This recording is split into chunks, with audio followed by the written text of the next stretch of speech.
Декабрь в Республиканской филармонии начался с приятной и премьерной концертной программы «Конокрады». Ее представили ансамбли хакасского танца «Кюнсузы» и фольклорный «Ульгер».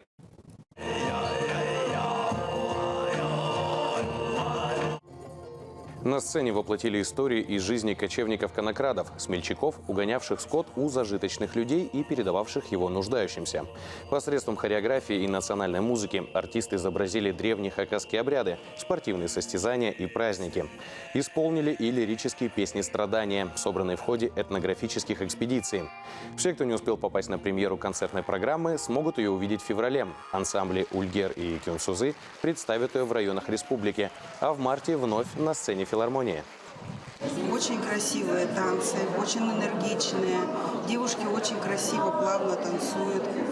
Парни, прямо чувствуется, что это вот воины.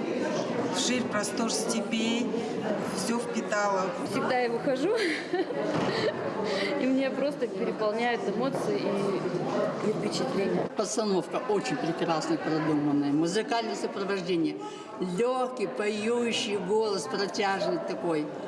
То есть все исполнено прекрасно.